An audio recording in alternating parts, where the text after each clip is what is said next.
आङो दिनैनि बे दिनावहाय कासाबारि एरियायावहाय जे प्रग्रामखौ लानानै बिथांमोननोदि आङो जे दख'ना गांफा गांफा आरो ब्लाउस गांफा गांफा जे बिथांमोननो होनानै आङो मान बावदों। बे मान बावनायनि उद्देश्यआ जाहैबाय, दिनैनि मान बावनायनि उद्देश्यआ थांनाय जोंनि जे बिटिसि इलेक्सननि सिगांनो आं मोनफ्रोमबो पेरेन्ट बडिनियानो होन अमेन्सियेल हेल्थनि प्रेसिडेन्ट सेक्रेटारियानो होन बिथांमोननो आङो मोनफा मोनफा बान्था बावनानै बिथांमोनखौ बरायनाय जागोन होननानै आङो बिथांमोननो खोन्थानाय जादोंमोन। बिनि थाखाय दिनैहाय आङो बे प्रग्रामजों लोगोसे बिथांमोनखौ लेंहरजोबनानै दिनै जोङो बेयाव प्रग्राम लानानै लोगोसे जोंनि जुमदार ब्लकनि प्रेसिडेन्ट बिथां आरो लोगोसे जुमदार ब्लकनिनो सेक्रेटारि बिथां जोङो जयै जानानै दिनै बे हाबाफारिखौ मावनायजों लोगोसे बिथांमोननो दिनै बे बान्थाफोरखौ रानना हरनाय जाबाय। आरो आं आसा खालामदों बे गोलैथार बान्थाफोरखौ लानायजों लोगोसे बिथांमोना एरियानि सासे प्राइमारि सेक्रेटारि जानानै बिमा माहारिनि जानानै दिनै बिथांमोना एरियायावहाय बिमा माहारियानो जा गावनि बिसा जानाय सोमोन्दोफोरजों जा बिथांमोना मोजां मावलांगोन होननानै आं बिथांमोनखौ आसा खालामनाय जाबाय। जाहाथे जोंनि जे गोदान बे इलेक्सन जानो फैगासिनो दं 28 नंनि, जाहाथे बिथांमोना मोजां मावनायजों जोंनि बे 28 नंनि जे जोंनिफ्राय इउपिपिएलनिफ्राय जे टिकेट मोननाय बिथां जिरन बसुमतारी दाङ'रिया, बियो जाहाथे बिथांमोननि मावनाय खामानिफोर मावनायफोरजों जोंनि इउपिपिएलनि गोबां दैदेनगिरिफोरनि मावनायजों जाहाथे बिथाङा मोजां बहरावहाय जाहाथे देरहागोन होननानै आसा खालामनाय थादों। बिथांमोना आरो मावलांगोन बिसोरो। दिनै बिथांमोननियाव आं गोबां आंनि गोसोनिफ्राय फोथायनाय थादों। आरो साबेसे आइजोफोरनो होनाय जादों? दिनैहाय होनाया 13था प्राइमारियावहाय होनाय जादों प्रेसिडेन्ट सेक्रेटारि।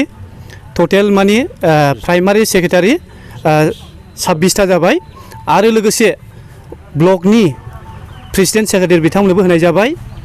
जोंनि अमेन्सियेलनि गासै टटेल दिनै 28था होनाय जाबाय दिनैनि गेजेरावहाय।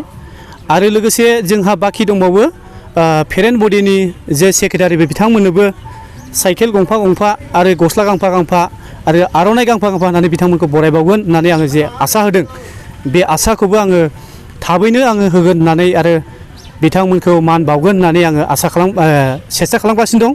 बिथांमोनखौबो आङो मान बावनानै जाहाथे बरायगोन। जाहाथे बिथांमोनाबो दिनै आं नुगासिनो दं दिनै जोंनि इउपिपिएलनि जानानै बिथांमोना साफा सेक्रेटारि जानानै बिथांमोनाबो गोबां खामानि मावगासिनो दं जौगानायनि थाखाय, पार्टिनि थाखाय। आरो दिनैहाय जोङो नुनो मोनो दिनैहाय जोंहा बिटिआर एकर्ड जाबाय आरो एकर्ड जानायजों लोगोसे दिनै जोङो सरकारबो दाबाय। दिनै सरकार दानायजों लोगोसे जोंनि बिटिआर सरकारनि जे गोदान चिफ जोंनिनो प्रमद बर' सार, दिनै बिथाङा जोङो नुनो मोनो जे जों निउसाव आरो जोङो इउटुबफ्राव नुनो मोनो दिनै गोबां जायगा जोंना प्रमद सारा जोंनि रायजो राजा बिदा फंबाय बिमा बिफानि थाखाय दिनै गोबां खामानि मावगासिनो दं गिदिं दिनै बिजिरायाखै। ओंखायनो जोङो नाजानांगौ, जोङो साफ्रोमबो एरियानि जोङो पार्टिनि दैदेनगिरिफोर जानानै जोङो सारनो जोङो सुबिदा मोजां खामानि मावनो थाखाय गोहो मोननाय बादि जोंबो जाहाथे साफा जोङो दैदेनगिरि जानानै जाहाथे जों मोजां मावलाङो, जाहाथे साराबो जाहाथे मावनायाव बियो साहस मोनो आरो मावनायाव जाहाथे बेहाबो इजिथारै जाहाथे मावलांनो हायो डेभेलपमेन्टखौ। आरो आङो जोंनि बिटिआरनि जे सिङाव थानाय रायजो राजा आरो बिदा फंबाय बिमा साफ्रोमखौ आङो खावलायदों, मानोना जोंना दिनै सरकारा दाजेननानै दिनै 8 मासल' जादों। जाहाथे जों बे 8 मासाव दिनैहाय जोंना प्रमद सारा 8 मासावनो गोबां खामानि मावगासिनो दं। ओंखायनो बिथांमोनखौ आं खावलायहरदों जोंनि रायजो राजा बिदा फंबाय बिमा साफ्रोमखौबो जाहाथे जोङो गावजों गाव गोनो गोथो जालायनो नाङा। जोङो गासैबो जों रायजो राजा साफ्रोमबो जोङो प्रमद बर' सारखौनो जोङो हेफाजाब होनानै जोङो आरोबाव जोङो गोख्रोङै सरकारखौ जोङो आरोबाव माने जौगाहोनो थाखाय सापर्ट होनो नांगौ होननानै आङो दिनै खावलायनाय थाबावदों। आरो लोगोसे बेखौनो आङो बुंबावदों जोंनि जे अमेन्सफ्रा दिनै जे मोनबाय जे बान्थाफोर गोरलै बान्थाफोरखौ, आरो बिथांमोनखौबो आं खावलायबाय बिथांमोनखौबो दहाय होनायनि सिगां बिथांमोनखौ फंनै फंथामसो बुंनाय जाबाय। बिथांमोनखौ आङो बुंदों मोजां मावनांगोन। जोङो बिमा माहारि जानानै नोंथांमोना जोङो गामि गामियाव हाबनानै जों मोजां राव आरो बाथ्राफोरजों रायजो राजाजों जों सावरायनानै जों बुजायलायनांगोन आरो नोंथांमोना जोंनि इउपिपिएलनि जौगानाय खामानिखौ माव होननानै आङो बिथांमोनखौ बुंनाय जादों।